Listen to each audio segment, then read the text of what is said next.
I'm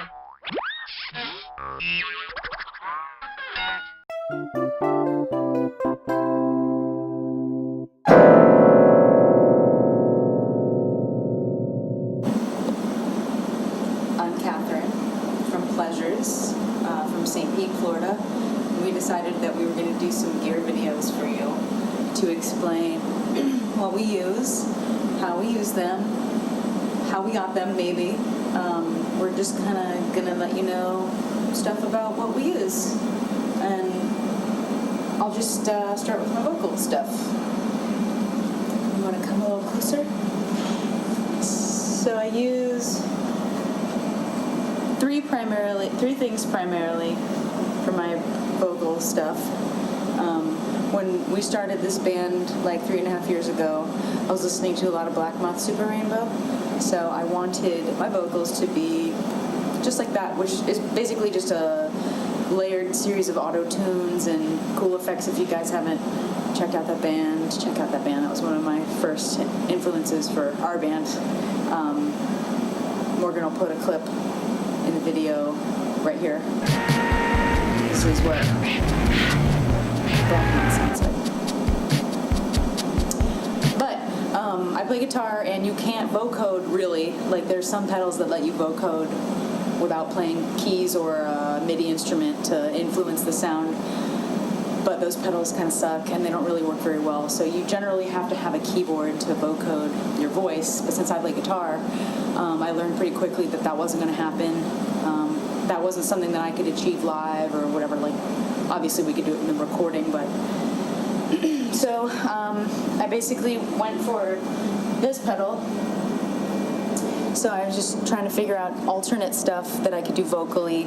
This is the Electro Harmonics voice box. It's pretty basic, honestly, but I chose it because I had no idea what I was doing, and it gave me a lot of options to kind of figure out what I wanted. And it's got a lot of settings like a low harmony, high harmony, octaves. It does like a weird choir thing. So you actually plug your guitar into it, so it takes your notes that you're playing on guitar, and if you're like using the harmony setting, it'll harmonize what you're singing to the actual music. So, you know, and it's imperfect. It kind of sucks, actually. Like, I use the low and high harmony on this for a lot of Fucked Up Dreams Come True, and there's a lot of dissonance in those vocals, which kind of makes that record cool, like kind of weird and like demonic sounding, but the harmonies don't stick too often live. I would say use it sparingly, more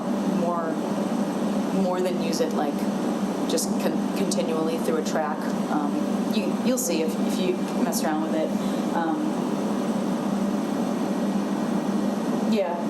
I use, for Fucked Up Dreams, I use the low and high harmony in the octave setting.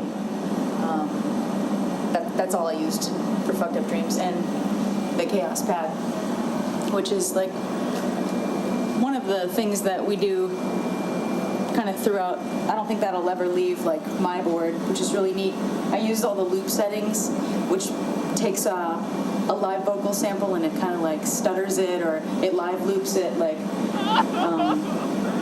there's all these different settings and an X and Y axis, and like different places on the screen they're an envelope, and certain places on the screen are like the rate of the stutter, and there's like a million options. I highly recommend, like, if you steal anything from me from this video, steal that.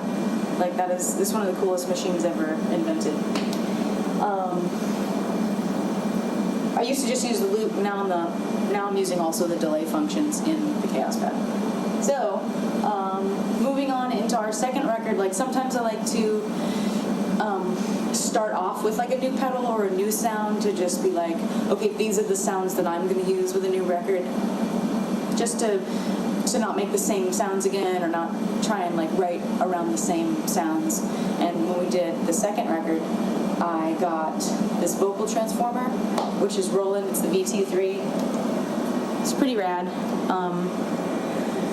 On the new record, I use the auto pitch setting a lot, which if you hear my vocals on the new record, they're a lot clearer, but they're also a little higher. Like, that's not really it is my voice, but it's not the timbre or the tone of my voice. Like, it's going through an auto pitch, and sometimes this version of this vocoder, which also kind of sucks. I don't know. I think that all like vocal pedals are flawed in some way, just because the voice is just so beautiful on its own. If you just like fuck with it digitally, I don't know. Sometimes it's really cool, sometimes it's not. But this machine is really testy and like very like finicky. That's what I've told people who say, "If you recommend, would you recommend that I get this?" Yeah, it's cool. It's better in like a DJ setting or where there's not a lot of like live interference going through your microphone. My microphone picks up the stage sound a lot and sends it through this thing, which sometimes produces live like effects I don't want, but I have no control over, unfortunately. I have a little bit more control over it now since my good friend Joe helped me out with this gate and compressor, which Morgan had been suggesting I get for years, but just didn't. But now I have it. So my first thing in my vocal signal chain is this, which just takes my signal and makes it really clean, and also gate so that only sounds at a certain volume come through the microphone, and all the rest are blocked, which so like that's cool if like there's a lot of other stuff going on and I'm not singing yet, it won't come through my microphone. The other thing on my vocal board are my in-ear monitors. This thing is ancient. I think it's like 7 or 8 years old. Still working most of the time for now. Yeah. But that's all for like regular vocals. Update now is that I can vocode because I have this cool JDXI. Oh, hold on a second.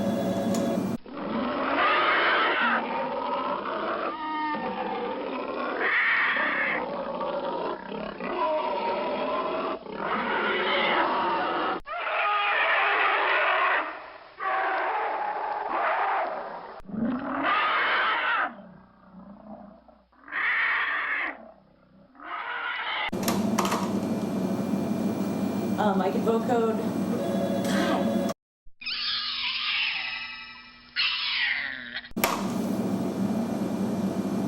Sorry. I can vocode, I can sing and vocode. It goes through the same mic, it splits the signal. It's all good. And let's do guitar pedals. I should probably maybe just explain what I have. I have a tuner. That's at the top of my chain. Yep. And that's going into this overdrive. Super awesome full tone OCD. Everybody has one because they rule. Has a high pass and a low pass option. I use both. This is going into this sweet Debbie Ever fuzz pedal. I only use this a couple times, just I don't like to overload too much, but sometimes it's cool. Then we got this going into the Rainbow Machine. This is my latest acquisition. Actually, I've had this pedal for like 2.5 years, but I was afraid to use it. I didn't know how, because a lot of the Earthquaker pedals are super funky. They have a lot of like cool quirks. That's like one of the coolest part about Earthquaker pedals is that they do a lot with pitch and like they take something like a delay or a reverb pedal and they just like add a bunch of weird shit to it so that you could do other stuff that you never thought would be like combined with this kind of pedal. But this pedal's weird. Like it does a lot of things. It does like a arpeggiated pitch shift, like just with one note. It gets really crazy really fast. So I just like I didn't like sit down with it for long enough when I got it. I was really intimidated by it, but I saw my good friend Riley using it at a live show once, and decided to put it back in my chain. And then I use it at really subtle settings. I use it for like its weird reverb. The other cool thing about this pedal is that any sound that you play out of it, if someone listens to it, they turn gay. And so I put it all over our new record. I didn't tell anybody. Sorry if that's weird for you guys, but you're gay now, and you're good.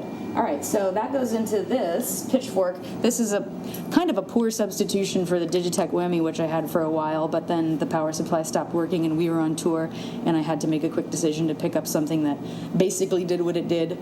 I use that a lot on Fucked Up Dreams, like Everything Forever and Man is a God in Ruins. And then just a reverb and 2 delays. This is a Behringer $30 reverb, because if you're spending like more than $30 on a reverb pedal, then you're just buying a name. I don't know. There's other cool pedals that do cool stuff with reverb, but if you just want a reverb pedal, then literally anything will do. This delay is from my good friend Danson in LA, who is on permanent loan. That's what I like to say. This is modded out with a tap tempo. Super rad. This is also my third DD5. They've all broken. I mean, I don't know what you want to take from that, but it's the only pedal that has consistently just broken at the worst times. Digitech, Digidelay. I only use this for its reverse function, which is super sweet. So then anything I do, if I kick this on at the end, then it sort of just trails out, because we don't really have a delay pedal that has like an infinite delay. We probably do, but I haven't found it. Morgan probably will know. But I just use it because it just mimics like an infinite delay out and then fades. That's why I like it. So quit ringing.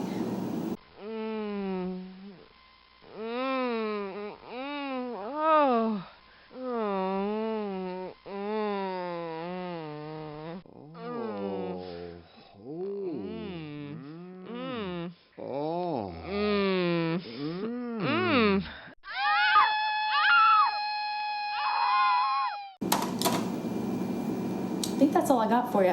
Oh, and sorry, I play everything through an AC-15. It used to say Vox. I thought it was really clever to replace that with the word sex at one point in time. The only letter that remains is an S. And this guitar is probably the coolest guitar I've ever played. I only played Fenders until I found this guitar in a studio apartment that I was living in. My dear friend Ace Collins, bless you if you're watching this. This is also on permanent loan. Yeah. Use it till it breaks, then I'll get something else. Did this big old mod here with these sweet neon green knobs. It's my favorite color besides neon orange. Yep.